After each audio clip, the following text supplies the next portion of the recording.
মরুভূমিতে যেখানে ঘর নাই বাড়ি নাই, সেই জায়গায় বিবি এবং বাচ্চাকে রেখে যাওয়ার সময় তিনি বললেন, রব্বানা ইন্নী আসকানতু মিন যুররিয়াতি বিওয়াদিন গায়রি যী যারইন ইনদা বাইতিকাল মুহাররাম। হায় আল্লাহ রাব্বুল আলামিন, আমি পানি এবং তরুলতাবিহীন এক মরুভূমির ভিতরে আমার বংশের একটি অংশকে এখানে রেখে গেলাম। তোমার ঘরের কাছে পুনর্বাসিত আমি তাদের কাছে, এই ঘরের কাছে, সম্মানিত ঘরের কাছে রেখে গেলাম। পরীক্ষায় তিনি পাশ করলেন। হযরতে হাজেরা প্রশ্ন করলেন, ইব্রাহিম, পানি নাই, খাবার নাই, মানুষ নাই, ঘর নাই, বাড়ি নাই, মরুভূমির ভিতরে আমাকে আর আমার বাচ্চারে ফেলে রেখে যাচ্ছ কেন? কোনো জবাব নাই। 2বার 3বার প্রশ্ন করলেন। এরপরে তিনি আবার প্রশ্ন করলেন, বললেন, ইব্রাহিম, এটা কি আল্লাহর হুকুম নাকি?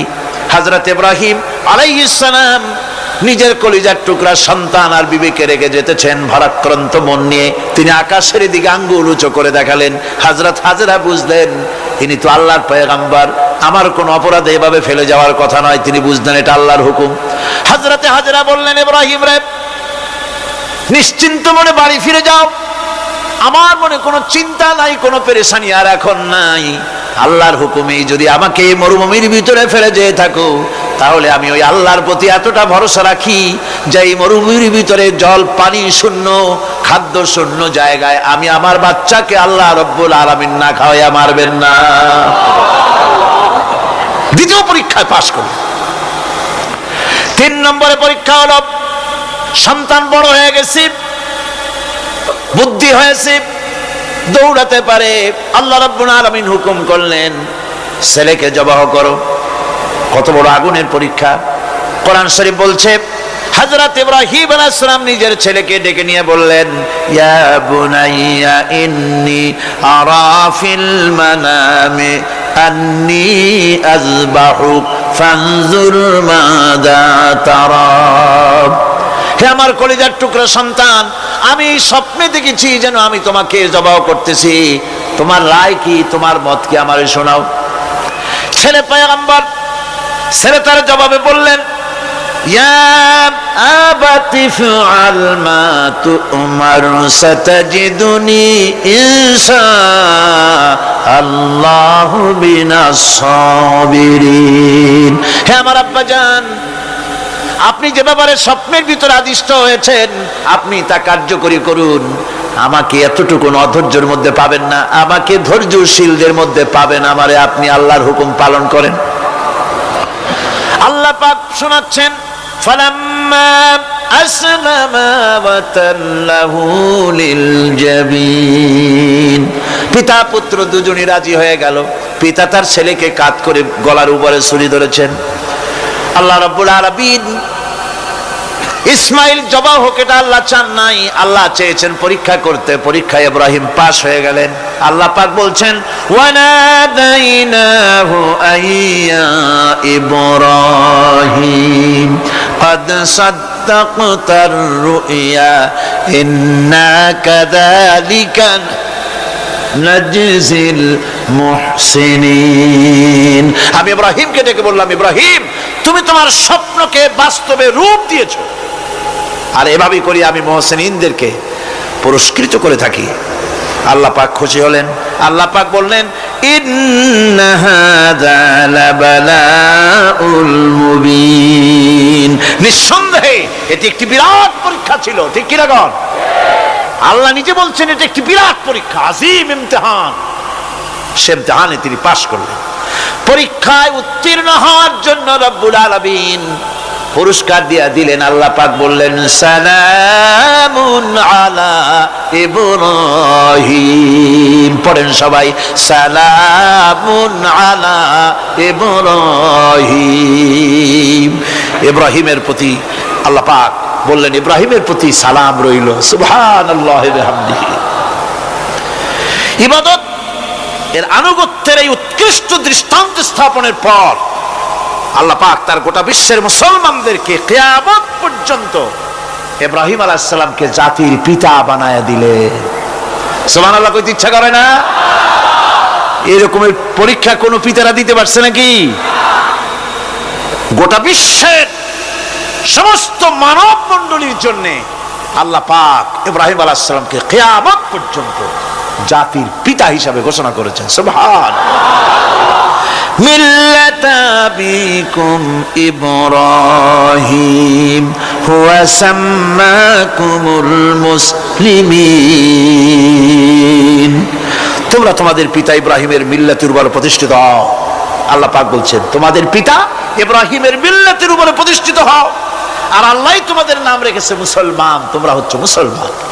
আমাদের পরিচয়, ওই যে পরিচয়ের কথা আগে হয়ে গেছে, আমাদের পরিচয় আমরা মুসলমান। আমাদের পরিচয় কি? মুসলমান। এটা প্রথম পরিচয়। ইবাদতের পূর্ণাঙ্গ মাপকাঠি হিসেবে আল্লাহ পাক হযরত ইব্রাহিম আলাইহিস সালামকে দুনিয়াবাসীর সামনে পেশ করেছেন। কোরআন বলছে ইহুদি এবং খ্রিস্টানেরা মুসলমানদেরকে বিভ্রান্ত করতে চায়। তারা বলে ওয়াকালু কুনু হুদান আও নাসারা তাহতাদু কুল বাল মিল্লাতা ইব্রাহিমা হানিফা ওয়া মা কানা মিনাল মুশরিকিন। ইহুদিরা বলে ইহুদি হও তবেই তোমরা সঠিক পথ পাবা, খ্রিস্টানেরা বলে খ্রিস্টান হও তবেই তোমরা সঠিক পথ প্রাপ্ত হবে। আল্লাহ পাক বলছেন এদের সকলকে বলে দাও বরং তোমরা সব পরিত্যাগ করে মিল্লাতে ইব্রাহিমের ভিতরে শামিল হয়ে যাও। এটাই মুক্তির পথ, এটাই নাজাতের পথ, এটাই আল্লাহর পথ। সুবহানাল্লাহি ওয়া বিহামদিহি। এমনকি রাসূল কারীম সাল্লাল্লাহু আলাইহি ওয়াসাল্লামকে আল্লাহ পাক বলেছেন আনিত্তাবি মিল্লাতা ইব্রাহিম হানিফা, চারদিক থেকে মুখ ফিরিয়ে এনে মিল্লাতে ইব্রাহিমের ভিতরে শামিল হয়ে যাও, তারই অনুসরণ করো। রাসূল কারীম সাল্লাল্লাহু আলাইহি ওয়াসাল্লাম ইবাদত বা আনুগত্যের সর্বোৎকৃষ্ট নমুনা হওয়ার কারণে ইব্রাহিম আলাইহিস সালাম সম্পর্কে হুজুর বলেছেন ইন্না ইব্রাহিমা খায়রুল বারিয়া, রাওয়াহু মুসলিম।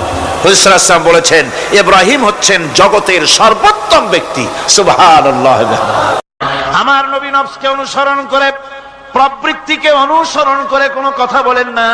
আমার নবী যেটা বলেন সেটা হলো ওহী, আমি যা বলতে বলি তাই তিনি বলেন। ওয়ালাউ তাকাওয়ালা আলাইনা বা'দাল আকাবিল। আমার নবী যদি নিজের থেকে বানিয়ে কোনো কথা যদি কোরআনের ভিতরে আমার নামে চালায় দিতেন, আমি আল্লাহ রাব্বুল আলামিন আমার নবীর ডান হাতকে চেপে ধরতাম, আর তার কণ্ঠ নালীকে আমি আল্লাহ রাব্বুল আলামিন কেটে ফেলে দিতাম। তিনি যা বলেছেন সব কার কথা? আল্লাহ পাকের কথা।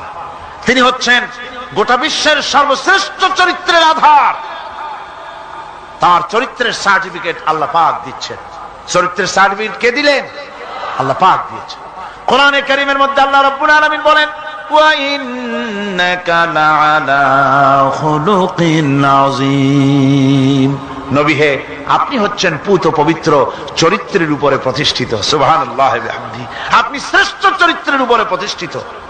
দেখুন রাসূল কারীম সাল্লাল্লাহু আলাইহি ওয়াসাল্লাম নবুয়ত পাওয়ার পর যখন তিনি ঘরে প্রবেশ করেছেন, সর্বপ্রথম হযরত জিবরাইলের সঙ্গে জীবনের প্রথম দেখা, ভয় পেয়েছেন, শরীরে জ্বর এসেছে এবং হযরতে খাদিজাকে গিয়ে বলছেন যে আমাকে ঢেকে দাও, আমি ভয় পেয়েছি। হযরতে খাদিজাতুল কুবরা রাদিয়াল্লাহু তাআলা আনহা তিনি রাসূলকে বলছেন আবুল কাসিম, হে কাসেমের পিতা, আপনার ভয় পাওয়ার কোনো কারণ নাই। আপনাকে জিন বা শয়তান কোনো অনিষ্ট করতে পারে না, কারণ আপনি এতিমদেরকে মিসকিনদেরকে খেতে দেন, আপনি বিধবাকে আশ্রয় দেন, আপনি প্রতিবেশীর হক আদায় করেন, আপনি আত্মীয়দের হক আদায় করেন। কি সার্টিফিকেট দিচ্ছেন? স্ত্রী তো স্বামীর জন্য ভালোবাসা দিতে পারে, মহব্বত দিতে পারে, জান দিতে পারে, কিন্তু ঈমান তো আনতে পারে না। ঈমান আনা তো এত সহজ ব্যাপার না। কিন্তু রাসূল কারীম সাল্লাল্লাহু আলাইহি ওয়াসাল্লাম যখন তাকে তাওহীদের দাওয়াত দিলেন, রিসালাতের দাওয়াত দিলেন এবং বললেন আমি নবী, হযরত খাদিজা এক মুহূর্ত দেরি করেন। হযরতে খাদিজা তার কাছে রাসূলুল্লাহ যখন রিসালাতের দাওয়াত পেশ করলেন, সঙ্গে সঙ্গে হযরত খাদিজা পড়ে নিলেন লা ইলাহা ইল্লাল্লাহু মুহাম্মাদুর রাসূলুল্লাহ। জোরে জোরে পড়েন লা ইলাহা ইল্লাল্লাহ, লা ইলাহা ইল্লাল্লাহ।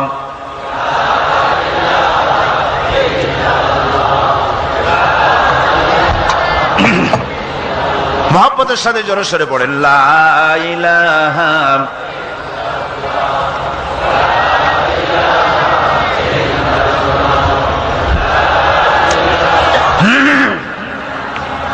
লা ইলাহা ইল্লাল্লাহু মুহাম্মাদুর রাসূলুল্লাহ। আমার বন্ধুগণ, রাসূল করিম সাল্লাল্লাহু আলাইহি ওয়াসাল্লামের উপরে স্ত্রী ঈমান আনলেন। খাদেম ছিলেন হযরত যায়েদ। খাদেম তো তার প্রভুর জন্য জান দিতে পারে, মাল দিতে পারে, মহব্বত করতে পারে, সব পারে। খাদেম ঈমান আনতে পারে না, যেহেতু খাদেমের কাছে তার সাহেবের ইনস এন্ড আউট, তার ভেতর বাইরে সবকিছুই পরিষ্কার থাকে। হযরত রাসূলের খাদেম ছিলেন হযরত যায়েদ। হযরত যায়েদ তার উপরে যখন 15 বছর খাদেম ছিলেন রাসূলুল্লাহ, হুজুর যখন তার কাছে দাওয়াত পেশ করলেন, যখন রিসালাতের দাওয়াত পেশ করলেন, তাওহীদের দাওয়াত দিলেন, খাদেম যায়েদ একটু চিন্তা করলেন না, সাথে সাথে পড়লেন লা ইলাহা ইল্লাল্লাহু মুহাম্মাদুর রাসূলুল্লাহ। রাসূলের বন্ধু ছিলেন হযরত আবু বকর সিদ্দিক রাদিয়াল্লাহু তাআলা আনহু। 20 বছরের বন্ধু। কত বছরের বন্ধু? 20 বছর। 20 বছর বসে একজন বন্ধু আর একজন বন্ধুকে চিনতে মোটেই কিছু বাকি থাকে না। হযরত আবু বকর রাদিয়াল্লাহু তাআলা আনহু তার কাছে যখন রাসূলুল্লাহ নবুয়তের দাওয়াত পেশ করলেন, হযরতে আবু বকর রাদিয়াল্লাহু তাআলা আনহু এক মুহূর্ত দেরি করেন নাই, বলেছেন আপনার চরিত্র নবুয়তের চরিত্র আগেই বুঝতে পেরেছি, সাধারণ মানুষের চরিত্র এমন হতে পারে না। তিনিও কালেমা পড়ে মুসলমান হয়ে গেলেন। সাহাবায়ে কেরাম রাসূলের প্রতি এই মহব্বত, এই শ্রদ্ধা তারা পোষণ করেছেন। নবী তার চরিত্র দিয়ে মানুষের সামনে নিজেকে প্রকাশ করেছেন। তার চরিত্র দুই রকম ছিল না, চরিত্র এক রকম ছিল। ব্যক্তিগত চরিত্র আর পারিবারিক চরিত্র দুই রকম না। তার ব্যক্তিগত যে চরিত্র ওইটাই ছিল তার ঘরের চরিত্র, যেটা ছিল ঘরের সেটাই ছিল বাইরের। হযরত আয়েশা সিদ্দিকা রাদিয়াল্লাহু তাআলা আনহা সাহাবীদের প্রশ্নের জবাবে বলেছেন রাসূলের চরিত্র হচ্ছে কোরআন। রাসূলের চরিত্র কি? কোরআন। রাসূলুল্লাহ এই পৃথিবীতে কেন আসছেন? আসার কারণ হলো তিনি হচ্ছেন আদর্শ। আল্লাহর নবী বলেছেন লাকাদ কানা লাকুম ফি রাসূলিল্লাহি উসওয়াতুন হাসানাহ, তোমাদের জন্য গ্রহণযোগ্য মহত্তম আদর্শ হতেছে তোমাদের রাসূল। তোমাদের রাসূলের ভিতরেই তোমাদের আদর্শ রয়েছে, তার কাছ থেকে তোমরা আদর্শ গ্রহণ করো। তিনি এতিমের আদর্শ, শিশুর আদর্শ, কিশোরদের আদর্শ, যুবকের আদর্শ, তরুণের আদর্শ, বৃদ্ধের আদর্শ, পিতার আদর্শ, নানার আদর্শ, স্বামীর আদর্শ, সেনাপতির আদর্শ, শ্রমিকের আদর্শ, রাষ্ট্রপ্রধানেরও, সকলের জন্য আদর্শ। যেই যুগে বেহাপনার উলঙ্গপনা দিয়েছিল সমাজ ভর্তি, আল্লাহর ঘর তাওয়াফ করে নারী আর পুরুষেরা উলঙ্গ হয়ে, সেই যুগে রাসূলুল্লাহ যখন কাবা শরীফ রিকনস্ট্রাকশন হচ্ছিল, পুনর্নির্মাণ হচ্ছিল, তখন তিনি বহন করছিলেন পাথরগুলি মাথায় করে। তার চাচা তাকে বললেন তোমার তো বড্ড কষ্ট হচ্ছে, তুমি এখন এইটাকে ঘাড়ের উপরে, লুঙ্গিটা খুলা ঘাড়ের উপরে রেখে তারপর এটা বহন করো। হুজুর যখন লুঙ্গির গিরায় হাত দিয়েছেন খুলবেন এই চিন্তা করে, ঘাড়ের উপরে রেখে পাথর বহন করবেন, লুঙ্গির গিটে হাত দিয়েছেন, খোলেন নাই। লুঙ্গির গিটের উপরে হাত রেখে তিনি চিন্তা করলেন এতগুলি লোকের সামনে কাপড়টা খুললে পরে কি শরম হবে। কাপড়টা খোলেনি নাই, শুধু খুললে পরে কি লজ্জা হবে। এই আগাম শরমের অনুভূতিতে মুহাম্মদ সাল্লাল্লাহু আলাইহি ওয়াসাল্লাম বেহুশ হয়ে জমিনের উপরে পড়ে গিয়েছেন। আদর্শ কাকে বলে?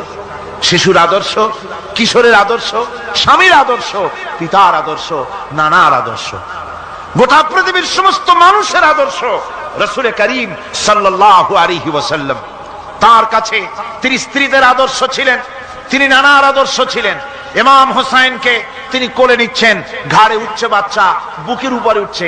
একজন সাহাবী বলছেন হুজুর বাচ্চা পেলে আপনি এত আদর করেন, আমার তো 6-7টা ছেলে মেয়ে, আমি মোটে কোলেও নি না আর জীবনে একবার সুমাও খাই না, আমার মোটে ইচ্ছাই করে না। হুজুর বললেন আল্লাহ যদি তোমার দিলের মধ্যে রহম পয়দা না করেন তো আমি কি করতে পারি। হুজুর বাচ্চাকে নিয়ে আদর করছেন। ইমাম হোসেনকে বলছেন হোসেন কে বড় বলো তো, তুমি বড় না আমি বড়? হোসেন বলছেন নানাজি আমি আপনার থেকে বড়। আশ্চর্য কথা, তুমি আমার থেকে বড় কিভাবে? হোসেন বলছেন নানাজি বলুন তো আপনার পিতার নাম কি? হুজুর বলছেন আমার পিতার নাম আব্দুল্লাহ। হোসেন বলছেন এই আব্দুল্লাহ এই পর্যন্তই শেষ, আপনি তো আমার পিতার মতো পিতা পান নাই, আমার আব্বার মতো আব্বা আপনার আছে। আমার আব্বাকে বলা হয় আসাদুল্লাহিল গালিব, সমস্ত কাফেরদের জন্য বিজয়ী বীর বাঘ আমার আব্বা। এবং আমার আব্বা সম্পর্কে আপনি বলেছেন আনা মাদিনাতুল ইলম ওয়া আলিয়ুম বাবুহা, আমি হচ্ছে একটি জ্ঞানের রাজ্য আর আলী হচ্ছে সেই রাজ্যে প্রবেশের প্রধান তোরণ। আমার বাপের মতো বাপ আছে আপনার? হুজুর আশ্চর্য হয়ে গেলেন, বাচ্চা বলে কি? হোসেন বলছেন নানাজি এবার কোন তো দেখি, এবার বলুন তো দেখি আপনার মায়ের নাম কি? হুজুর বলছেন আমার মায়ের নাম আমেনা। হযরত হোসেন বলছেন এই আমেনা পর্যন্তই শেষ, কয়জনে চিনবে কর? আমার মায়ের মতো একটা মা আপনার আছে? আমার মায়ের মতো একটা মা আপনি পেয়েছেন? আমার মাকে চেনেন? আমার মা হচ্ছেন জান্নাতের সাইয়্যিদাতুন নিসা, জান্নাতের সমস্ত মহিলাদের সরদারিনী আমার মা ফাতিমাতুজ জাহরা রাদিয়াল্লাহু তাআলা আনহা। আমার মায়ের মতো একটা মা আপনি পেয়েছেন? হোসেন বলছেন নানাজি আরো বলবো নাকি? কয় হ্যাঁ বলো। বলছে নানাজি এবার কোন তো দেখি আপনার নানার নাম কি? হুজুর বলছেন আমার নানার নাম আব্দুল ওয়াহাব। হোসেন বলছেন এবার আপনি মানুষের কাছে জিজ্ঞেস করেন কয়জন এই আব্দুল ওয়াহাব রয়েছেন? আপনি কি আমার নানার মতো একটা নানা পেয়েছেন? আমার নানাকে আপনি জানেন? আমার নানা সাইয়্যিদুল মুরসালিন আশরাফুল আম্বিয়া রাহমাতুল লিল আলামিন বিশ্বনবী জনাবে মুহাম্মদ রাসূলুল্লাহ সাল্লাল্লাহু আলাইহি ওয়াসাল্লাম।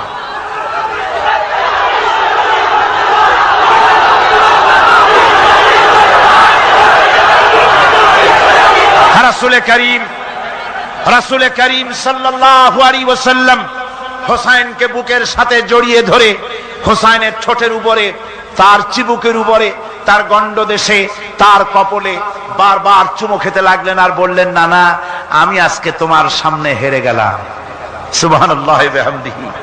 কি আদর করতেন তিনি বাচ্চাদেরকে। রাসূলুল্লাহ রাস্তা দিয়ে যেতেন আর বাচ্চারা খেলাধুলা ছেড়ে রাসূলের কাছে ছুটে আসতো। একবার তো রাসূলুল্লাহ একটা বাচ্চার মাথায় হাত বুলিয়ে খেলা ছেড়ে দিয়ে ছুটে আসছে। হুজুর তাকে জিজ্ঞেস করলেন তোমার সাথে যে পাখিটা থাকতো সেই লাল পাখিটা কই? ছেলে তো কেঁদে ফেললো, ছেলে বলে ফেললো যে আপনি বিশ্বনবী, আমি একটা ছোট্ট মানুষ, আমার পাখির খবর আপনি রাখেন। সুবহানাল্লাহি ওয়া বিহামদিহি। রাসূলুল্লাহ তার চরিত্র দিয়ে মানুষকে জয় করেছিলেন, মুহাব্বত দিয়ে। তরবারি দিয়ে ইসলাম প্রতিষ্ঠিত হয় নাই, ইসলাম এসেছে মুহাব্বত দিয়ে, উদারতা দিয়ে, ভালোবাসা দিয়ে। তরবারি দিয়ে ইসলাম বিজয় হয় নাই পৃথিবীর বুকে। পিতামাতার প্রতি ভালোবাসা ইসলামের এক মহান শিক্ষা, যা দেখতে পাওয়া যায় রাসূলুল্লাহ সাল্লাল্লাহু আলাইহি ওয়াসাল্লামের চরিত্রে। আল্লাহ রাব্বুল আলামিন বলেন ওয়াকুল লাহুমা কাওলান কারীমা, মা বাবার সঙ্গে সম্মানজনক কথা বলো, খবরদার বেয়াদবি করবে না। আর মা বাপের জন্য, তাদের জন্য আমি আল্লাহ রাব্বুল আলামিনের কাছে দোয়া করো রব্বিরহামহুমা কামা রাব্বায়ানি সাগীরা। পড়েন সবাই রব্বিরহামহুমা কামা রাব্বায়ানি সাগীরা। আল্লাহ রাব্বুল আলামিন শিখায় দিলেন বান্দারে তোর মা বাপের জন্য আমার কাছে দোয়া কর, আয় আল্লাহ আমার মা বাপ যেমন ছোট্টবেলায় আমাকে স্নেহের কোলে লালন পালন করেছে, মাবুদ গো আমার মা বাপকে তোমার রহমতের কোলে লালন পালন করো। আল্লাহ শিখাই দিচ্ছে। হাদিস শরীফ এসেছে হুজুর বসে আছেন মসজিদে নববীতে, সাহাবায়ে কেরাম বসা, এক বৃদ্ধা মহিলা প্রবেশ করেছেন মসজিদে, হুজুর তাকে দেখে দাঁড়ায় গেলেন। মহিলা আসার পর নবীজি নিজের গায়ের চাদর বিছিয়ে দিলেন। মহিলা চলে যাওয়ার পর সাহাবায়ে কেরাম জিজ্ঞেস করলেন হুজুর একজন সাধারণ মেয়ে লোকের জন্য হুজুর নিজের চাদর বিছাইলেন, বুঝলাম না ফজিলত কি, চিনলাম না মেয়ে লোকটাকে। হুজুর বলেন সাহাবীরা চাদর তো ভালো, হক তো আদায় করতে পারি নাই, চিনতে পারো নাই, তোমরা বুঝতে পারো নাই। আমি দুনিয়া আসার পর আমার মায়ের দুধ আমার কিসমতে তেমন হয় নাই, আমি আমার মায়ের যত্ন তেমন পাই নাই, স্নেহ আদর তেমন পাই নাই। যার বুকের দুধ খাইয়া, যার কোলে কাখে চড়ে আমি বড় হয়েছি, ইনি আমার সেই দুধ মা হযরতে হালিমাতুস সাদিয়া।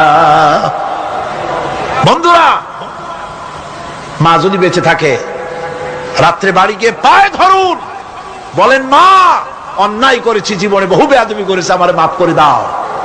বিশ্বাস করুন, মা বাপের যদি খেদমত করেন, মা বাপ যদি রাজি থাকে, রিস্কে, খাদ্যে, টাকায়, ইজ্জতে জীবনেও কষ্ট হবে না। বিপদে অবিচলতার মুক্ত প্রতীক বিশ্বনবী মুহাম্মদ সাল্লাল্লাহু আলাইহি ওয়াসাল্লাম। সর্ব অবস্থায় আল্লাহর উপর ভরসা করে ধৈর্য ধরার ক্ষেত্রে তিনি স্থাপন করেছিলেন এক অনন্য দৃষ্টান্ত। হিজরতের ঘটনা তার প্রকৃষ্ট উদাহরণ। আমার ভাইয়েরা, বিপদে অবিচলতা আমাদেরকে পয়গম্বরেরা শিক্ষা দান করেছেন। আমরা দেখতে পেয়েছি বিশ্বনবী জনাবে মুহাম্মদুর রাসূলুল্লাহ সাল্লাল্লাহু আলাইহি ওয়াসাল্লাম হিজরতের রাত, কাফেরেরা চতুর্দিকে দাঁড়ানো। হযরত জিবরাইল এসে বলেন, ইয়া রাসূলুল্লাহ, হে কাফেরেরা চতুর্দিকে ঘিরে দাঁড়িয়েছে, গভীর রাত, এখন হাতে তাদের তরবারি, সকাল হলে পরেই তারা আপনাকে মেরে ফেলে দিবে, তাড়াতাড়ি ওঠেন, মদিনার দিকে চলে যান। আল্লাহ নবী ঘুমের থেকে জেগে হযরত আলীকে ডেকে বলেন, আলী, আল্লাহ অর্ডার করেছেন আমি মদিনায় চললাম, আমার বিছানার পরে আমার চাদর গায়ে দিয়ে শুয়ে থাকো। হযরত আলী বলেন, আল্লাহর হাবিব, আপনার চাদর গায়ে দিয়ে ঘুমিয়ে থাকবো, সকালবেলায় কাফির বেঈমানেরা আপনার বিছানার পরে আপনার চাদর গায়ে দেওয়া অবস্থায় আমি আলীকে তারা মুহাম্মদ মনে করবে, আর আমি আলীকে নবী মনে করে তারা তাদের তরবারি দিয়া কেটে কেটে টুকরা টুকরা করে আমারে বিদায় করে দেবে দুনিয়া থেকে। এতটুকুনো পরোয়া করি না, বরং আমার দিলের মধ্যে এটাই তৃপ্তি থাকবে যে আমি আলীর জীবনের বিনিময় আল্লাহর হাবিব দুনিয়ায় বেঁচে আছেন। নবীজি ঘরের থেকে বেরোলেন, চতুর্দিকে কাফেরেরা দাঁড়ানো। আল্লাহ নবী হাতে এক মুষ্টি বালু হাতে নিয়ে শাহাতেল ওযু পড়ে 3 বার দম করে বালুগুলো ছেড়ে দিলেন। বালিগুলি ঘরের চতুর্দিকে কাফেরদের চোখে চলে গেল। পরবর্তী সময় রব্বুল আলামিন ডেকে বলেন, নবীরে, বালি যখন নিক্ষেপ আপনি করেছিলেন, ধুলাগুলি আপনি তো শুধু নিক্ষেপ করেছিলেন, কিন্তু চতুর্দিকে কাফেরদের চোখে গেল কেমনে? একদিকে মেরেছিলেন, সেই দিকেই তো যাওয়ার কথা ছিল, চতুর্দিকের কাফেরের চোখে চোখে সেগুলো পৌঁছে গেল কেমনে? ওয়ামা রামাইতা ইদ রামাইতা ওয়ালাকিন্নাল্লাহ রামা। আপনি নিক্ষেপ করেন নাই, যখন আপনি নিক্ষেপ করেছিলেন আপনি তো শুধু বালুকণা ছেড়েছেন, আর ওই বালুকণাগুলি ঘরের চতুর্দিকে সব কাফেরদের চোখে পৌঁছবার দায়িত্ব আমার কুদরত গ্রহণ করেছিল। আমার ভাইয়েরা, নবীজি বিপদে এতগুলি শত্রু তরবারি নিয়ে তিনি বিপদে ধৈর্য হারা হন নাই। আস্তে করে ঘরের থেকে বেরিয়ে হযরত আবু বকরের বাড়িতে গিয়ে হাজির। দরজায় গিয়ে আওয়াজ দিলেন, আবু বকর। অমনি দরজা খুলে গেল। লাব্বাইক ওয়া সাদাইক। হুজুর বলেন, আবু বকর রে, একটা ডাকে কেমনে সাড়া দিলে? তুমি কি ঘুমাইছিলে না? হযরত আবু বকর বলেন, হুজুর, আপনি বলেছেন আমাকে নিয়ে হিজরত করবেন, আমি মনে মনে চিন্তা করেছি, না জানি কত রাত্রে নবীজি আসেন, উঠতে যদি আমার দেরি হয়ে যায়, নবীজি যদি দরজার কাছে দাঁড়ায় দাঁড়ায় আমারে ডাকাডাকি করে, আর আমি যদি ঘুমায় থাকি, তাহলে আল্লাহর নবীর সঙ্গে বেয়াদবি হয়ে যাবে। এই মনে করে বিছানায় না ঘুমাইয়া আপনার গলার আওয়াজ শোনার জন্য এই দরজার সঙ্গে পিঠ লাগাইয়া লাগাইয়া দাঁড়াইয়া ঘুমাচ্ছিলাম। আল্লাহর নবী হযরত আবু বকরকে সঙ্গে করে নিয়ে চললেন মদিনার দিকে। উল্টা পথে রওনা করলেন। বারবার কাবা শরীফের দিকে তাকাতে লাগলেন। বুখারী শরীফে এসেছে, নবীজি বারবার কাবার দিকে তাকিয়ে বলতেছেন, রে কাবা, বড় আশা ছিল তোর কাছে থাকবো, তোর খেদমত করব, কিন্তু তোর নিষ্ঠুর সন্তানেরা তোর কাছে আমারে থাকতে দিল না রে। আল্লাহ নবী মিসফালা দিয়ে জাবালে কেদোয়ার উপর দিয়ে চলে গেলেন জাবালে সুরে। গুহার কাছে যখন গিয়েছেন, ফজর রক্ত হয়ে গেল। হযরত আবু বকর রাদিয়াল্লাহু তাআলা আনহু বলছেন, হুজুর, আর উপায় নাই, দিন হয়ে গেল, এখন বুঝি ধরা পড়ে যাব, ওই গুহার মধ্যে গিয়ে আশ্রয় নেই। তবে আপনি দাঁড়ান, গুহার ভিতরেই পাহাড়িয়া গুহা, বিচ্ছু থাকতে পারে, সাপ থাকতে পারে, আমি আগে ঢুকি, যদি কোনো হিংস্র প্রাণী থাকে আমার উপর দিয়ে আঘাত হয়ে যাক, আল্লাহর নবী হেফাজতে থাকুন। হযরত আবু বকর রাদিয়াল্লাহু তাআলা আনহু গুহার ভিতরে নামলেন। নেমে গুহা সাফ করে হুজুরকে ডাকলেন। হুজুর তাশরীফ ফরমালেন গুহার মধ্যে। হুজুর বলেন, আবু বকর, হেঁটে হেঁটে কষ্ট হয়ে গেছে, তুমি বসো, তোমার উরুর উপরে মাথা রেখে আমি একটু ঘুমায়ে যাই। আল্লাহর হাবিব ঘুমায় গেলেন। হযরত আবু বকর লক্ষ্য করে দেখেন চতুর্দিকে অনেকগুলি গর্ত দেখা যায়। এই গর্ত থেকে সাপ আসতে পারে, বিচ্ছু আসতে পারে মনে করে নিজের গায়ের চাদর ছিঁড়ে ছিঁড়ে গর্তগুলি বন্ধ করা শুরু করে দিলেন। কয়েকটা গর্ত বন্ধ করার মতো চাদর আর নাই, পাও দিয়ে চেপে ধরলেন। এক পাহাড়িয়া বিষধর সাপ বেরোবার জন্য চেষ্টা করে বেরোবার পথ খুঁজে নিয়ে পেয়ে হযরত আবু বকরের পায়ের উপরে দংশন করেছে। বিষের যন্ত্রণায় হযরত আবু বকরের চোখ থেকে পানি দরদর করে পড়ছে। রাসূলুল্লাহর ঘুম ভেঙে গেল। আল্লাহর নবী তাকিয়ে বলেন, আবু বকর চোখে পানি কেন? বাড়ির কথা বুঝি মনে পড়ে গেছে? হযরত আবু বকর বলেন, ইয়া রাসূলুল্লাহ, আল্লাহর নামে কসম করে বলি, যেই দিন আমি ঈমান এনেছি ওই দিন থেকে আমার মা বাপ, আমার কোলে আমার সন্তান, আমার স্ত্রী, আমার জায়গা জমি ঘর বাড়ি, এমনকি আমার নিজের আত্মার চাইতে হুজুর আপনারে ভালোবাসি বেশি। তাহলে কাঁদো কেন? হযরত আবু বকর বলেন, হুজুর বাড়ির জন্য কাঁদি না, ছেলে পেলের জন্য কাঁদি না, সাপে দংশন করেছে, যন্ত্রণায় কাঁদতেছি। আল্লাহর নবী সঙ্গে সঙ্গে মুখ থেকে থুতু বার করে যন্ত্রণার জায়গায় লাগাই দিলেন। সঙ্গে সঙ্গে যন্ত্রণা বন্ধ হয়ে গেল। হুজুর বললেন, আবু বকর প্রথম যখন তোমার এই আঘাত করেছিল সাপে, আমাকে কেন তাড়াতাড়ি বলো নাই? এতক্ষণ তো তোমার কষ্ট হতো না।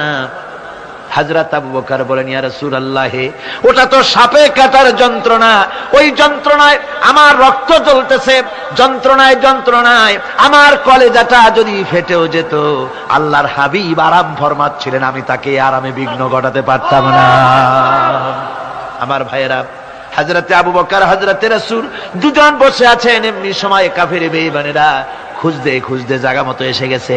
একজনে বলে ভিতরে আছে, আর একজনে বলে নাই। পায়ের যদি থাকবে তাহলে মাকড়সায় জাল বুনালো কি করে? পাখি ডিম পেড়ে বসে আছে কি করে? তাদের সন্দেহ হতে লাগলো। এর মধ্যে নাই একজন বলে আছে, আর একজন বলে নাই। হযরত আবু বকর ভয়ের চোটে কেঁদে ফেলেছেন, হুজুর আর উপায় নাই। এই যে অবস্থা, এই অবস্থার ভিতরে, এই অবস্থার ভেতরেও আল্লাহ নবী এতটুকু ঘাবড়ে যান নাই।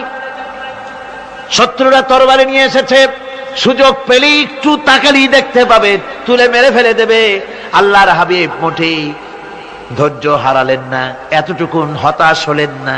আল্লাহ পাকের হাবিব তার সাথীকে কি বললেন? তখন কোরআনে কারীম সূরা তাওবার মধ্যে আল্লাহ তা উদ্ধৃত করেছেন মুমিনদের জন্য, ইযহুমা ফিল গার إذ يقول لصاحبه لا تحزن إن الله معنا।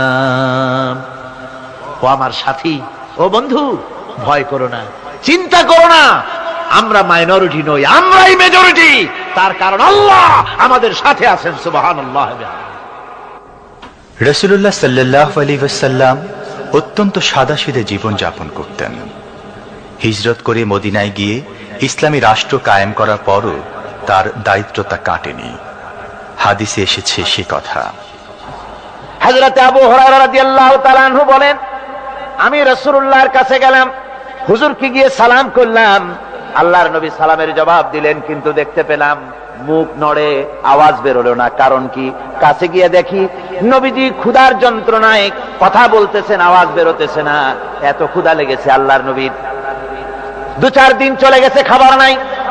রাসূলুল্লাহ সমস্ত গনিমতের মাল, যাকাত সদকার মালগুলি, খাদ্য দ্রব্যগুলি দুহাতে বিতরণ করেছেন। নিজের পেটে খাবার নাই, মানুষকে দিতেছেন। দিতে দিতে এশার নামাজ পড়ে নবীজি ঘরের মধ্যে প্রবেশ করে হযরত আয়েশা সিদ্দিকা রাদিয়াল্লাহু তাআলা আনহাকে ডেকে বলেন, আয়েশা রে, সারাদিন কষ্ট করেছি, দারুণ ক্ষুধা লেগেছে, তাড়াতাড়ি করে কিছু খাবার আমারে এনে দাও।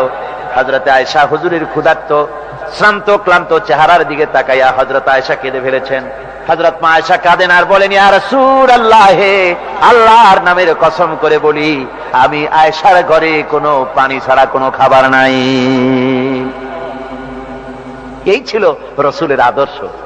হাদিস শরীফে এসেছে, আল্লাহর নবী বলেন, তোমরা যদি রাষ্ট্রীয় ক্ষমতায় যাও, বাড়ি না থাকলে সরকারি খরচ একটা বাড়ি নিতে পারো। তোমার যদি যানবাহন না থাকে, সরকারি খরচে যানবাহন নিতে পারো। ছেলে মেয়ের কাপড় চোপড়, লেখাপড়া, শিক্ষা, চিকিৎসার জন্য যদি না থাকে, তাহলে তুমি সরকার থেকে নিতে পারো। কিন্তু এর থেকে এক চুল পরিমাণ যদি পাও বাড়াও, সরকারের মাল জনগণের মাল, এর থেকে প্রয়োজনের বাইরে যদি তুমি নিজের জন্য নিতে থাকো, কিয়ামতের দিন আল্লাহর দরবারে চোরের কাতারে তোমারে দাঁড়ানো লাগবে। দুনিয়ায় যত সম্মান পাও না কেন, কিয়ামতে আল্লাহর দরবারে কিসের কাতারে দাঁড়াবে? চোরের কাতারে দাঁড়াতে হবে। রাসূল পাক সাল্লাল্লাহু আলাইহি ওয়াসাল্লাম এমন এক সমাজ কায়েম করেছিলেন। আমার হতাশাগ্রস্ত ছাত্ররা, যেসব ছাত্ররা সমাজতন্ত্র তোমরা করো, যারা সমাজতন্ত্র করতে হতাশাগ্রস্ত হয়েছে, এখন যাবো কোথায় বলে হতাশ হয়ে গিয়েছো তোমরা, আমরা তোমাদেরকে দাওয়াত দেই, কোরআনের মাহফিল থেকে দাওয়াত দেই, ফিরে আসো। হতাশ হওয়ার কোনো কারণ নাই। লেনিন মরার, ও মরে গেছে। কার্ল মার্কস মরার, মরে গেছে, পচে গেছে, গলে গেছে, দুনিয়া থেকে শেষ হয়ে গিয়েছে। আল্লাহ নবীর নেতৃত্ব, সূর্য যতদিন উঠবে আর ডুববে, নবীজির নেতৃত্ব শেষ হবে না। ওই নেতৃত্বে আসো, রাসূলের নেতৃত্ব মেনে নাও, কোরআনের শাসন মেনে নাও, তাহলেই শান্তি পাবে তোমরা।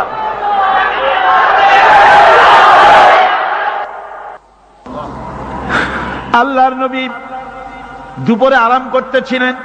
হযরত ওমর বলেন, আমি দেখতে গিয়েছিলাম রাসূলুল্লাহকে, আমি যাই সালাম দিলাম, হুজুর উঠে বসলেন। আমি দেখি খেজুরের পাতা দিয়া বুনানো দড়ি, সেই দড়ি দিয়া বুনানো খাটিয়া এখনো মক্কা মদিনায় আছে, যারা হজ করতে গেছেন দেখেছেন। ওই দড়ি দিয়া বুনানো খাটিয়া, ওর উপরে তোশক নাই, বিছানার চাদর নাই, নিজের হাত মোবারক মাথার তলে দিয়া রাসূল শুয়ে আছেন। ওমরকে দেখে হুজুর উঠে বসলেন। ওমর বলেন, আমি রাসূলের পিঠের দিকে তাকায় দেখি দড়িগুলোর দাগ কেটে আছে। আমি সহ্য করতে পারলাম না, আমি শিশুর মতো ডুকরে কেঁদে উঠলাম, বললাম, ইয়া রাসূলুল্লাহ, এই পৃথিবীর কাফির বেঈমানেরা এত শান্তি করলো দুনিয়ায়, আর আল্লাহর হাবিবের পিঠে দড়ির দাগ বরদাস্ত করতে পারছি না। আপনি আমার অনুমতি দেন, একটা তোশক আপনার জন্য বানায় দেই। হুজুর আমার বলেন, ওমর রে শোনো, দুনিয়ায় শান্তি করার জন্য আমি আসি নাই। আমি যদি হুকুম করি উহুদ পাহাড় আমার জন্য সোনায় পরিণত হয়ে যা, উহুদ পাহাড়টা আমার জন্য সোনা হয়ে যেতে পারে। আমি দুনিয়ায় শান্তির জন্য আসি নাই, এসেছি মানবতার মুক্তির জন্য, পৃথিবীর মানুষগুলিকে বাঁচাতে এসেছি, সাদা কালো মানুষের ব্যবধান দূর করতে এসেছি। রাসূলুল্লাহ নারীর অধিকার দিলেন, সাদা কালা মানুষের ব্যবধান দূর করে দিলেন। পাহাড় সমান উঁচা সাদা কালা মানুষের অধিকারকে প্রতিষ্ঠিত করলেন, বললেন মানুষে মানুষে কোনো পার্থক্য নাই। আরবের উপরে অনারবের, অনারবের উপরে আরবের, ভাষার, সাদার উপরে কালোর, কালোর উপরে সাদার, কোন বর্ণ বৈষম্য ইত্যাদি দিয়ে মানুষের ফজিলত হয় না। মানুষের মর্যাদা বাড়ে। ইন্না আকরামাকুম ইনদাল্লাহি আতকাকুম, মানুষের মধ্যে মর্যাদা তোমাদের মধ্যে আল্লাহর কাছে তার, যে ব্যক্তি তোমাদের মধ্যে আল্লাহকে বেশি ভয় করে। সুবহানাল্লাহ কোন, সুবহানাল্লাহ কোন। আমার ভাইয়েরা, নবীজি মদিনা মুনাওয়ারায় ইসলামী রাষ্ট্রের রাষ্ট্রপ্রধান হয়েছেন। আজ বাজারে যেতেছেন, যাওয়ার সময় ডেকে ডেকে বলেন, বিধবাদের বাড়ির সামনে দিয়ে যায়, তোমাদের বাজার লাগবে নাকি? এতিমের বাড়ির সামনে থেকে যায়, তোমাদের বাজার লাগবে নাকি? আমারে বলো, আমি বাজার করে এনে দেব। নিজের পেটে খাবার নাই, দুয়ারে দুয়ারে খাবার পৌঁছে গেছে, খাবারের অভাব নাই, মানুষ খাওয়া পেয়েছে, পড়া পেয়েছে, চুরি ডাকাতি বন্ধ হয়ে গেছে। হুজুর বলেন, খায়রুল কুরুনে কারনি, সর্বশ্রেষ্ঠ যুগ আমার যুগ। সুদ বন্ধ হয়ে গেল। রাসূলুল্লাহ বললেন, সুদ আর চলবে না, হারাম। সুদ বন্ধ হয়ে গেল। হুজুর ব্যাংক চালু করে দিলেন। ব্যাংকের নাম হলো বাইতুল মাল। কি নাম হলো? এই ব্যাংক যেদিন রাসূলুল্লাহ উদ্বোধন করেন, আল্লাহর নবী বাইতুল মাল ব্যাংক উদ্বোধনের দিনে যে বক্তৃতা করলেন, বুখারীতে সেই বক্তৃতা লেখা হয়ে গেল। আল্লাহর নবী বলেন, মান তারাকা দায়নান আও দিয়ান ফালাইয়া, আমার এই রাষ্ট্রের ভিতরে কোন মানুষ যদি ঋণগ্রস্ত অবস্থায় মারা যায় আর ঋণ পরিশোধ করার মতো অর্থ যদি তার কাছে না থাকে, তাহলে তার ঋণ পরিশোধের দায়িত্ব, তার বিধবা স্ত্রী আর তার এতিম বাল বাচ্চার সব দায়িত্ব আমি মুহাম্মদ সাল্লাল্লাহু আলাইহি ওয়াসাল্লাম আমার কাঁধের উপরে উঠাইয়া নিলাম। এমন সুন্দর রাষ্ট্র চালু হয়ে গেছে, মানুষ খাবার পেয়েছে, পড়ার পেয়েছে। বুড়োরা, যাদের কাজ নাই, বুড়ো মানুষ কাজ করতে পারে না, তারা বসে বসে খাবারের ব্যবস্থা হয়ে গেছে। যুবকদের চাকরি হয়ে গেছে, বেকার কেউ আর বেকার নাই, সব কাজে ব্যস্ত হয়ে গেছে, মানুষের কাছে কাজ মিলেছে। কৃষক তাদের উৎপাদিত পণ্যের সঠিক মূল্য পাচ্ছে, শ্রমিক শ্রমের মর্যাদা পাচ্ছে, শ্রমিক মর্যাদা পাচ্ছে। রাসূলুল্লাহ বলেছেন, শ্রমিক আর মালিক, মনিব আর গোলামের সম্পর্ক না, সম্পর্ক ভাই ভাই। সম্পর্ক কি? শ্রমিকের মর্যাদা রাসূলুল্লাহ এভাবে দিলেন, নিজে শ্রম দিলেন। মদিনার 8 বছর চলে যাওয়ার পর হযরত আয়েশা রাসূলুল্লাহকে দেখলেন মাজা কুজা। হযরত আয়েশা বলেন, হুজুর মাজাটা কুজা কেন? বয়সের কারণে হলো নাকি? হুজুর বলেন, না, বয়সের কারণে হয় নাই। এই মদিনার চতুর্দিকে কাফির বেঈমানেরা যখন মদিনাকে আক্রমণ করেছিল, আমি তখন মদিনার চতুর্দিকে খন্দক পরিখা খনন করেছিলাম, 3 মাইল লম্বা, 15 ফিট গভীর, 30 ফিট চওড়া। সাহাবীরা মাটি কেটেছে, আমি মাটি বহন করেছি, আবার আমি মাটি কেটেছি, সাহাবীরা মাটি কেটেছে। মাটি কেটে আর মাটির ঝুড়ি বহন করে করে কোমরে যে বেদনা হয়েছিল, আজ পর্যন্ত সেই বেদনা সেরে যায় নাই। এই হলো আমার রাসূল, এ হলো বিশ্ব নবী। এ কি নবী? চিল্লা এখন কি নবী?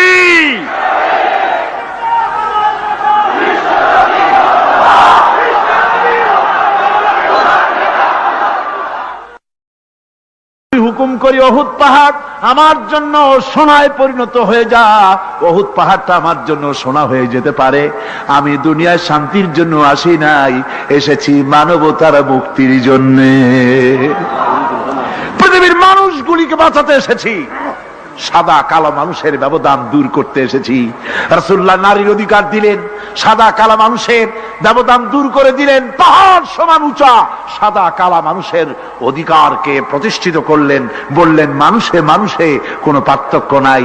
আরবের উপরে অনারবের, অনারবের উপরে আরবের, ভাষার, সাদার উপরে কালোর, কালোর উপরে সাদার, কোন বর্ণ বৈষম্য ইত্যাদি দিয়ে মানুষ নিজের পেটে খাবার নাই, দুয়ারে দুয়ারে খাবার পৌঁছে গেছে, খাবারের অভাব নাই, মানুষ খাওয়া পেয়েছে, পড়া পেয়েছে, চুরি ডাকাতি বন্ধ হয়ে গেছে। হুজুর বলেন খায়রুল কুরুনে কারনি, সর্বশ্রেষ্ঠ যুগ আমার যুগ। সুদ বন্ধ হয়ে গেল। রাসূলুল্লাহ বললেন সুদ আর চলবে না, হারাম। সুদ বন্ধ হয়ে গেল। হুজুর ব্যাংক চালু করে দিলেন। ব্যাংকের নাম হলো বাইতুল মাল। কি নাম হলো? এই ব্যাংক যেদিন রাসূলুল্লাহ উদ্বোধন করেন, আল্লাহর নবী বাইতুল মাল ব্যাংক উদ্বোধনের দিনে যে বক্তৃতা করলেন, বুখারীতে সেই বক্তৃতা লেখা হয়ে গেল। আল্লাহর নবী বলেন মান তারাকা দায়নান আও দিয়ান ফালাইয়া।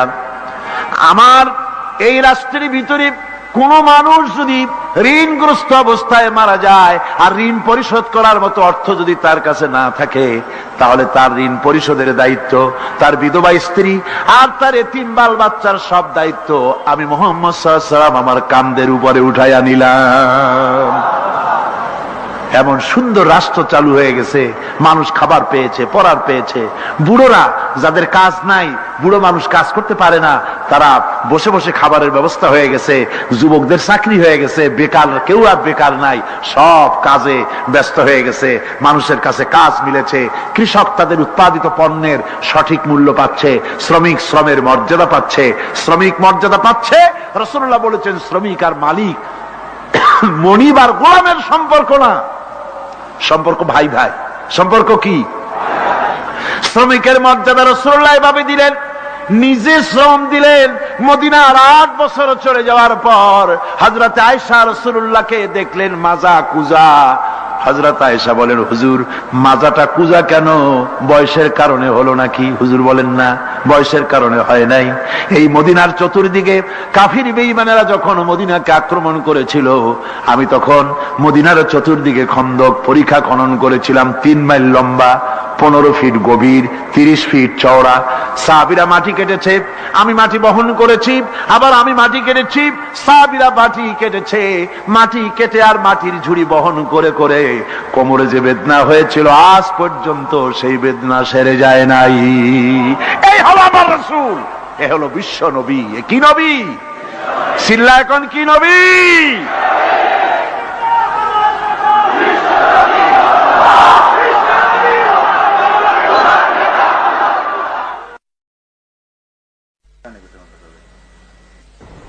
বিসমিল্লাহির রহমানির রহিম। সর্বযুগের সর্বকালের সর্বশ্রেষ্ঠ মহামানব রাহমাতুল্লিল আলামিন হযরত মুহাম্মদ সাল্লাল্লাহু আলাইহি ওয়াসাল্লাম, যার জীবনের প্রতিটি অংশে আছে শিক্ষা, মহান রব্বুল আলামিনের অকৃত্রিম বন্ধু রাসূলুল্লাহ সাল্লাল্লাহু আলাইহি ওয়াসাল্লামের জীবন থেকে শিক্ষা গ্রহণ আমাদের সবারই একান্ত কর্তব্য। এখন আমাদের সামনে রাসূল করিম সাল্লাল্লাহু আলাইহি ওয়াসাল্লামের জীবনের নানা দিক নিয়ে আলোচনা করছেন আন্তর্জাতিক খ্যাতিসম্পন্ন মুফাসসিরে কোরআন ও বিশিষ্ট ইসলামী চিন্তাবিদ হযরত মাওলানা দেলোয়ার হোসাইন সাঈদী।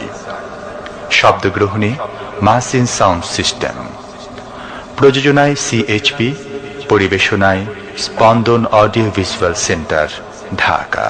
আল্লাহ রাব্বুল আলামিন বলেন, মা ইয়ানতিকু আনিল হাওয়া ইন হুয়া ইল্লা ওয়াহিয়ুন ইউহা। আমার নবী নফসকে অনুসরণ করে, প্রবৃত্তিকে অনুসরণ করে কোনো কথা বলেন না। আমার নবী যেটা বলেন সেটা হলো ওহী। আমি যা বলতে বলি তাই তিনি বলেন। ওয়ালাউ তাকাওয়ালা আলাইনা বা'দাল আকাবিল। আমার নবী যদি নিজের থেকে বানিয়ে কোনো কথা যদি কোরআনের ভিতরে আমার নামে চালায় দিতেন, আমি আল্লাহ রাব্বুল আলামিন আমার নবীর ডান হাতকে চেপে ধরতাম, আর তার কণ্ঠ নালীকে আমি আল্লাহ রাব্বুল আলামিন কেটে ফেলে দিতাম। তিনি যা বলেছেন সব কার কথা? আল্লাহ পাকের কথা। তিনি হচ্ছেন গোটা বিশ্বের সর্বশ্রেষ্ঠ চরিত্রের আধার। তার চরিত্রের সার্টিফিকেট আল্লাহ পাক দিচ্ছেন। চরিত্রের সার্টিফিকেট কে দিলেন? আল্লাহ পাক দিয়েছেন।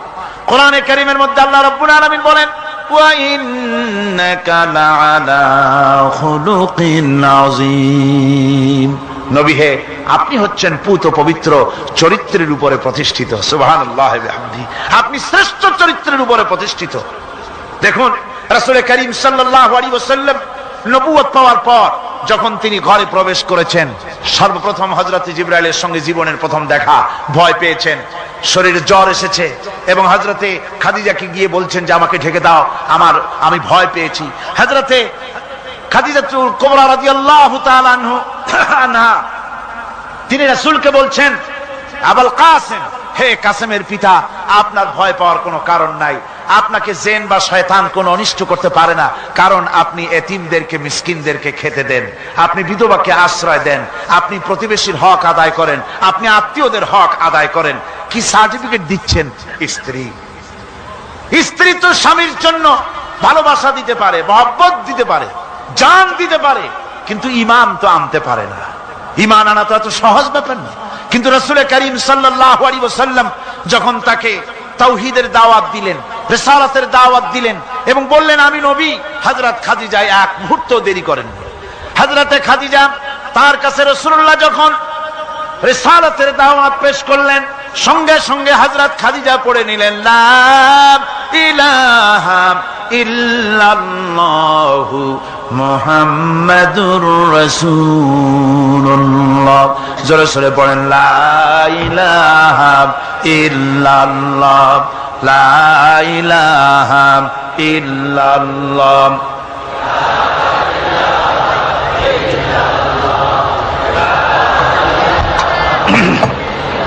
মহব্বতের সাথে জোরে সোরে পড়েন, লা ইলাহা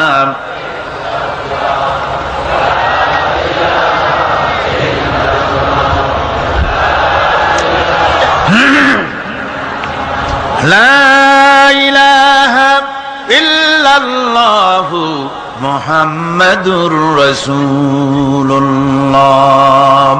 আমার বন্ধুগণ, রাসূল করিম সাল্লাল্লাহু আলাইহি ওয়াসাল্লামের উপরে স্ত্রী ঈমান আনলেন। খাদেম ছিলেন হযরতে যায়েদ।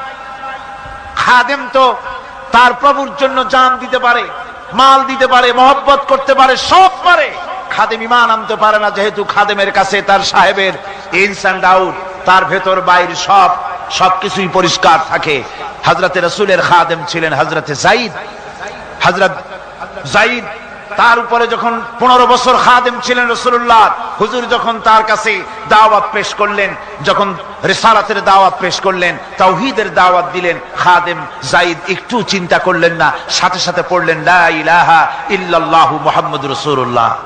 রাসূলের বন্ধু ছিলেন হযরত আবু বকর সিদ্দিক রাদিয়াল্লাহু তাআলা আনহু। 20 বছরের বন্ধু। কত বছরের বন্ধু? 20 বছর। 20 বছর বসে একজন বন্ধু আর একজন বন্ধুকে চিনতে মোটেই কিছু বাকি থাকে না। হযরত আবু বকর রাদিয়াল্লাহু তাআলা আনহু তার কাছে যখন রাসূলুল্লাহ নবুয়তের দাওয়াত পেশ করলেন, হযরতে আবু বকর রাদিয়াল্লাহু তাআলা আনহু এক মুহূর্ত দেরি করেন নাই, বলেছেন আপনার চরিত্র নবুয়তের চরিত্র। আগেই বুঝতে পেরেছি সাধারণ মানুষের চরিত্র এমন হতে পারে না। তিনিও কালেমা পড়ে মুসলমান হয়ে গেলেন। সাহাবায়ে কেরাম রাসূলের প্রতি এই মহব্বত, এই শ্রদ্ধা তারা পোষণ করেছেন। নবী তার চরিত্র দিয়ে মানুষের সামনে নিজেকে প্রকাশ করেছেন। তার চরিত্র দুই রকম ছিল না, চরিত্র একরকম ছিল। ব্যক্তিগত চরিত্র আর পারিবারিক চরিত্র দুরকম না। তার ব্যক্তিগত যে চরিত্র ওইটাই ছিল তার ঘরের চরিত্র, যেটা ছিল ঘরের সেটাই ছিল বাইরের। হযরত আয়েশা সিদ্দিকা রাদিয়াল্লাহু তাআলা আনহা সাহাবীদের প্রশ্নের জবাবে বলেছেন রাসূলের চরিত্র হচ্ছে কোরআন। রাসূলের চরিত্র কি? কোরআন। রাসূলুল্লাহ এই পৃথিবীতে কেন আসছেন? আসার কারণ হলো তিনি হচ্ছেন আদর্শ। আল্লাহর নবী বলেছেন লাকাদ কানা লাকুম ফি রাসূলিল্লাহি উসওয়াতুন হাসানা, তোমাদের জন্য গ্রহণযোগ্য মহত্তম আদর্শ হতেছে তোমাদের রাসূল। তোমাদের রাসূলের ভিতরেই তোমাদের আদর্শ রয়েছে। তার কাছ থেকে তোমরা আদর্শ গ্রহণ করো। তিনি এতিমের আদর্শ, শিশুর আদর্শ, কিশোরদের আদর্শ, যুবকের আদর্শ, তরুণের আদর্শ, বৃদ্ধের আদর্শ, পিতার আদর্শ, নানার আদর্শ, স্বামীর আদর্শ, সেনাপতির আদর্শ, শ্রমিকের আদর্শ, রাষ্ট্রপ্রধানেরও সকলের জন্য আদর্শ। যেই যুগে বেহায়াপনার উলঙ্গপনা দিয়েছিল সমাজ ভর্তি, আল্লাহর ঘর তাওয়াফ করে নারী আর পুরুষেরা উলঙ্গ হয়ে, সেই যুগে রাসূলুল্লাহ যখন কাবা শরীফ রিকনস্ট্রাকশন হচ্ছিল, পুনর্নির্মাণ হচ্ছিল, তখন তিনি বহন করছিলেন পাথরগুলি মাথায় করে। তার চাচা তাকে বললেন তোমার তো বড্ড কষ্ট হচ্ছে, তুমি এখন এইটাকে ঘাড়ের উপরে, লুঙ্গিটা খুলা ঘাড়ের উপরে রেখে তারপর এটা বহন করো। হুজুর যখন লুঙ্গির গিরায় হাত দিয়েছেন খুলবেন এই চিন্তা করে, ঘাড়ের উপরে রেখে পাথর বহন করবেন, লুঙ্গির গিটে হাত দিয়েছেন, খোলেন নাই। লুঙ্গির গিটের উপরে হাত রেখে তিনি চিন্তা করলেন এতগুলি লোকের সামনে কাপড়টা খুললে পরে কি শরম হবে। কাপড়টা খোলেনি নাই, শুধু খুললে পরে কি লজ্জা হবে। এই আগাম শরমের অনুভূতিতে মুহাম্মদ সাল্লাল্লাহু আলাইহি ওয়াসাল্লাম বেহুশ হয়ে জমিনের উপরে পড়ে গেছেন।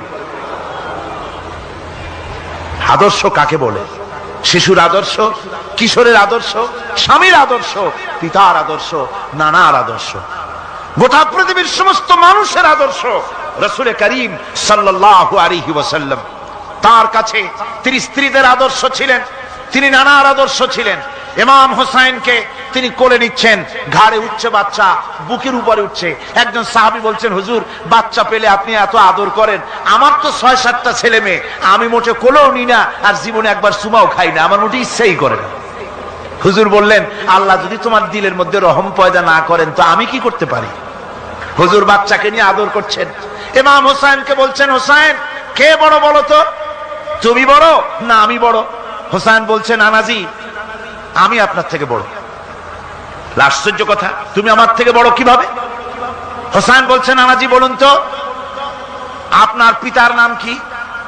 হুজুর বলছেন আমার পিতার নাম আব্দুল্লাহ। হোসেন বলছেন এই আব্দুল্লাহ এই পর্যন্তই শেষ, আপনি তো আমার পিতার মতো পিতা পান নাই, আমার আব্বার মতো আব্বা আপনার আছে। আমার আব্বাকে বলা হয় আসাদুল্লাহিল গালিব, সমস্ত কাফেরদের জন্য বিজয়ী বীর বাঘ আমার আব্বা। এবং আমার আব্বা সম্পর্কে আপনি বলেছেন আনা মাদিনাতুল ইলম ওয়া আলিয়ুম বাবুহা, আমি হচ্ছে একটি জ্ঞানের রাজ্য আর আলী হচ্ছে সেই রাজ্যে প্রবেশের প্রধান তরুণ। আমার বাপের মতো বাপ আছে আপনার? হুজুর আশ্চর্য হয়ে গেলেন, বাচ্চা বলে কি?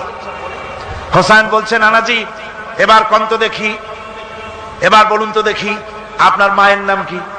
হুজুর বলছেন আমার মায়ের নাম আমেনা। হযরত হোসেন বলছেন এই আমেনা পর্যন্তই শেষ, কয়জনে চিনবে কর? আমার মায়ের মতো একটা মা আপনার আছে? আমার মায়ের মতো একটা মা আপনি পেয়েছেন? আমার মাকে চেনেন? আমার মা হচ্ছেন জান্নাতের সাইয়্যিদাতুন নিসা, জান্নাতের সমস্ত মহিলাদের সরদারিনী আমার মা ফাতিমাতুজ জাহরা রাদিয়াল্লাহু তাআলা আনহা। আমার মায়ের মতো একটা মা আপনি পেয়েছেন?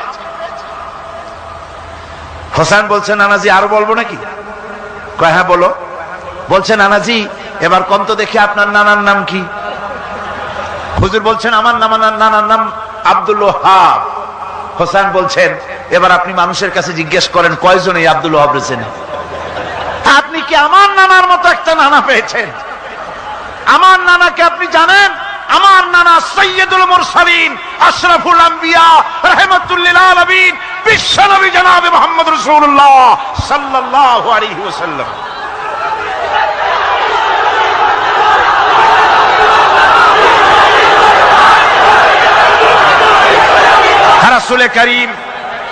রাসূল করিম সাল্লাল্লাহু আলাইহি ওয়াসাল্লাম হোসাইনকে বুকের সাথে জড়িয়ে ধরে হোসাইনের ঠোঁটের উপরে, তার চিবুকের উপরে, তার গণ্ডদেশে, তার কপলে বারবার চুমো খেতে লাগলেন আর বললেন, নানা আমি আজকে তোমার সামনে হেরে গেলাম। সুবহানাল্লাহি ওয়া বিহামদিহি। কি আদর করতেন তিনি বাচ্চাদেরকে। রাসূলুল্লাহ রাস্তা দিয়ে যেতেন আর বাচ্চারা খেলাধুলা ছেড়ে রাসূলের কাছে ছুটে আসতো। একবার তো রাসূলুল্লাহ একটা বাচ্চার মাথায় হাত বুলিয়ে খেলা ছেড়ে দিয়ে ছুটে আসছে। হুজুর তাকে জিজ্ঞেস করলেন, তোমার সাথে যে পাখিটা থাকতো সেই লাল পাখিটা কই? ছেলে তো কেঁদে ফেললো। ছেলে বলে ফেললো যে আপনি বিশ্বনবী, আমি একটা ছোট্ট মানুষ, আমার পাখির খবর আপনি রাখেন। সুবহানাল্লাহি ওয়া বিহামদিহি। রাসূলুল্লাহ তার চরিত্র দিয়ে মানুষকে জয় করেছিলেন, মহব্বত দিয়ে। তরবারি দিয়ে ইসলাম প্রতিষ্ঠিত হয় নাই, ইসলাম এসেছে মহব্বত দিয়ে, উদারতা দিয়ে, ভালোবাসা দিয়ে। তরবারি দিয়ে ইসলাম বিজয় হয় নাই পৃথিবীর বুকে। পিতামাতার প্রতি ভালোবাসা ইসলামের এক মহান শিক্ষা, যা দেখতে পাওয়া যায় রাসূলুল্লাহ সাল্লাল্লাহু আলাইহি ওয়াসাল্লামের চরিত্রে। আল্লাহ রাব্বুল আলামিন বলেন, وَقُلْ لَهُمَا قَوْلًا كَرِيمًا। মা বাবার সঙ্গে সম্মানজনক কথা বলো, খবরদার বেয়াদবি করবে না। আর মা বাপের জন্য, তাদের জন্য আমি আল্লাহ রাব্বুল আলামিনের কাছে দোয়া করো, রব্বিরহামহুমা কামা রাব্বায়ানি সাগীরা। পড়েন সবাই, রব্বিরহামহুমা কামা রাব্বায়ানি সাগীরা। আল্লাহ রাব্বুল আলামিন শিখাই দিলেন বান্দারে, তোর মা বাপের জন্য আমার কাছে দোয়া কর, আয় আল্লাহ আমার মা বাপ যেমন ছোট্টবেলায় আমাকে স্নেহের কোলে লালন পালন করেছে, মাবুদ গো আমার মা বাপকে তোমার রহমতের কোলে লালন পালন করো। আল্লাহ শিখাই দিচ্ছে। হাদিস শরীফ এসেছে, হুজুর বসে আছেন মসজিদে নববীতে, সাহাবায়ে কেরাম বসা। এক বৃদ্ধা মহিলা প্রবেশ করেছেন মসজিদে, হুজুর তাকে দেখে দাঁড়ায় গেলেন। মহিলা আসার পর নবীজি নিজের গায়ের চাদর বিছিয়ে দিলেন। মহিলা চলে যাওয়ার পর সাহাবায়ে কেরাম জিজ্ঞেস করলেন, হুজুর একজন সাধারণ মেয়ে লোকের জন্য হুজুর নিজের চাদর বিছাইলেন, বুঝলাম না ফজিলত কি, চিনলাম না মেয়ে লোকটাকে। হুজুর বলেন, সাহাবীরা চাদর তো ভালো, হক তো আদায় করতে পারি নাই, চিনতে পারো নাই, তোমরা বুঝতে পারো নাই। আমি দুনিয়া আসার পর আমার মায়ের দুধ আমার কিসমতে তেমন হয় নাই, আমি আমার মায়ের যত্ন তেমন পাই নাই, স্নেহ আদর তেমন পাই নাই। যার বুকের দুধ খাইয়া, যার কোলে কাখে চড়ে আমি বড় হয়েছি, ইনি আমার সেই দুধ মা হযরতে হালিমাতুস সাদিয়া।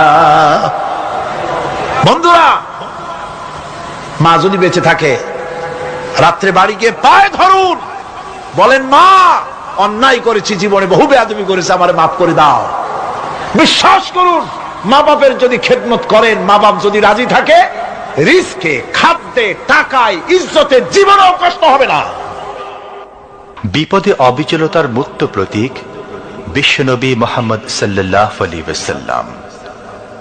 সর্ব অবস্থায় আল্লাহর উপর ভরসা করে ধৈর্য ধরার ক্ষেত্রে তিনি স্থাপন করেছিলেন এক অনন্য দৃষ্টান্ত।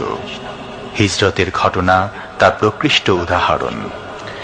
আমার ভাইয়েরা, বিপদে অবিচলতা আমাদেরকে পয়গম্বরেরা শিক্ষা দান করেছেন। আমরা দেখতে পেয়েছি বিশ্বনবী জনাবে মুহাম্মদুর রাসূলুল্লাহ সাল্লাল্লাহু আলাইহি ওয়াসাল্লাম হিজরতের রাত, কাফেররা চতুর্দিকে দাঁড়ানো। হযরত জিবরাইল এসে বলেন, ইয়া রাসূলুল্লাহ, হে কাফেররা চতুর্দিকে ঘিরে দাঁড়িয়েছে, গভীর রাত, এখন হাতে তাদের তরবারি, সকাল হলে পরেই তারা আপনাকে মেরে ফেলে দিবে, তাড়াতাড়ি ওঠেন, মদিনার দিকে চলে যান। আল্লাহ নবী ঘুমের থেকে জেগে হযরত আলীকে ডেকে বলেন, আলী, আল্লাহ অর্ডার করেছে আমি মদিনায় চললাম, আমার বিছানার পরে আমার চাদর গায়ে দিয়ে শুয়ে থাকো।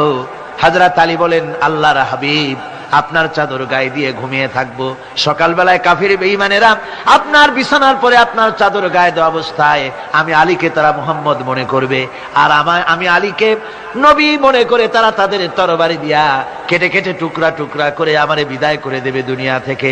এতটুকুনো পরোয়া করি না, বরং আমার দিলের মধ্যে এটাই তৃপ্তি থাকবে যে আমি আলীর জীবনের বিনিময় আল্লাহর হাবিব দুনিয়ায় বেঁচে আছেন। নবীজি ঘরের থেকে বেরোলেন, চতুর্দিকে কাফেররা দাঁড়ানো। আল্লাহ নবী হাতে এক মুষ্টি বালু হাতে নিয়ে শাহাতেল বজু পড়ে 3 বার দম করে বালুগুলো ছেড়ে দিলেন। বালিগুলি ঘরের চতুর্দিকে কাফেরদের চোখে চলে গেল। পরবর্তী সময় রব্বুল আলামিন ডেকে বলেন, নবীরে, বালি যখন নিক্ষেপ আপনি করেছিলেন ধুলাগুলি, আপনি তো শুধু নিক্ষেপ করেছিলেন, কিন্তু চতুর্দিকে কাফেরদের চোখে গেল কেমনে? একদিকে মেরেছিলেন, সেই দিকেই তো যাওয়ার কথা ছিল, চতুর্দিকের কাফেরের চোখে চোখে সেগুলো পৌঁছে গেল কেমনে? ওয়ামা রামাইতা ইদ রামাইতা ওয়ালাকিন্নাল্লাহ রামা। আপনি নিক্ষেপ করেন নাই, যখন আপনি নিক্ষেপ করেছিলেন আপনি তো শুধু বালুকণা ছেড়েছেন, আর ওই বালুকণাগুলি ঘরের চতুর্দিকে সব কাফেরদের চোখে পৌঁছবার দায়িত্ব আমার কুদরত গ্রহণ করেছিল।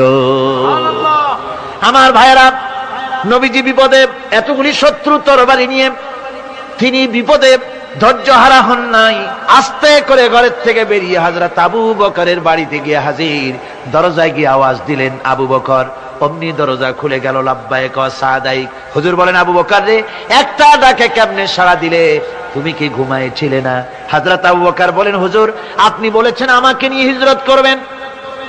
আমি মনে মনে চিন্তা করেছি, না জানি কত রাত্রে নবীজি আসেন, উঠতে যদি আমার দেরি হয়ে যায়, নবীজি যদি দরজার কাছে দাঁড়ায় দাঁড়ায় আমারে ডাকাডাকি করে, আর আমি যদি ঘুমায় থাকি, তাহলে আল্লাহর নবীর সঙ্গে বেয়াদবি হয়ে যাবে।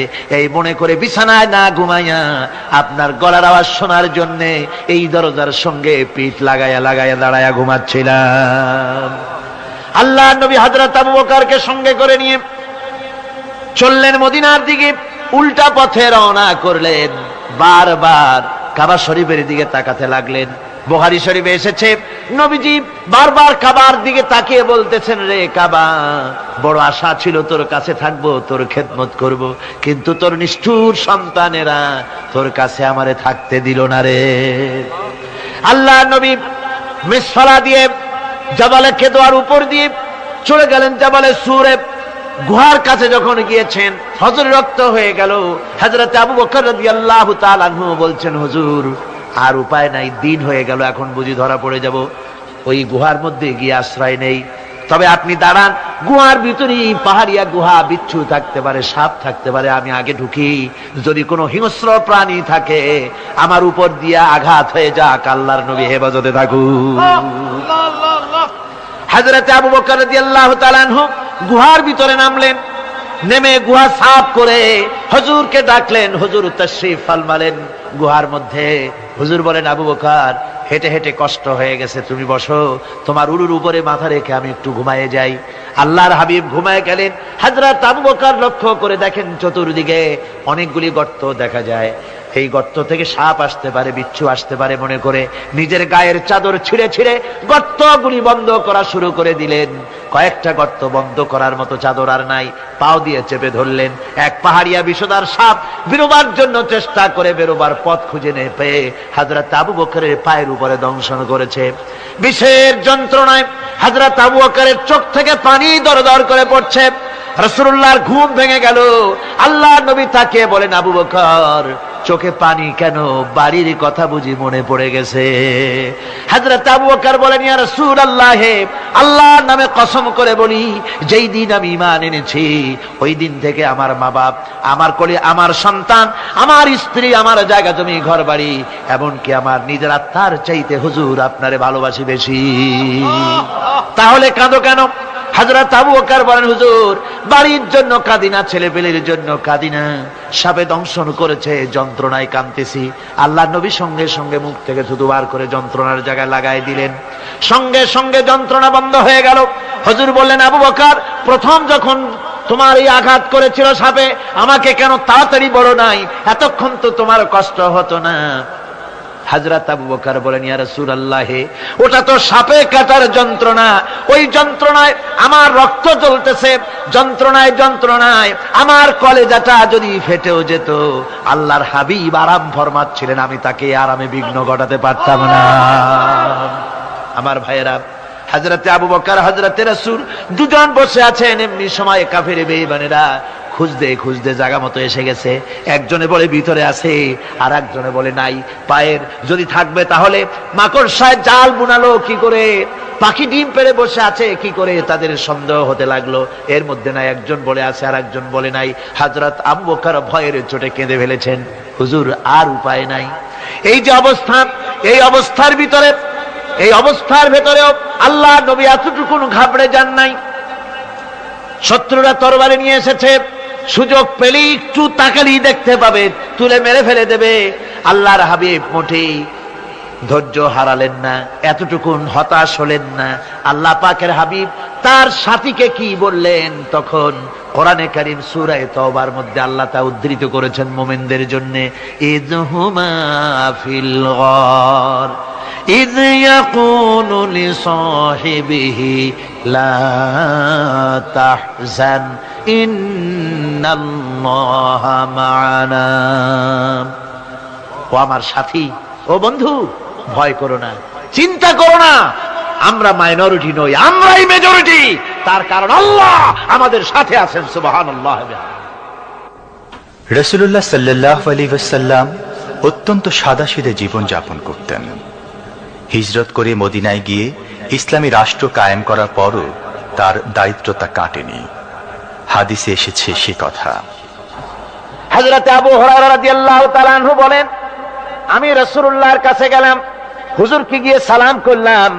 আল্লাহর নবী সালামের জবাব দিলেন, কিন্তু দেখতে পেলাম মুখ নড়ে, আওয়াজ বেরোলো না। কারণ কি? কাছে গিয়ে দেখি নবীজি ক্ষুধার যন্ত্রণায় কথা বলতেছেন, আওয়াজ বেরোতেছে না। এত ক্ষুধা লেগেছে আল্লাহর নবীর। 2-4 দিন চলে গেছে, খাবার নাই।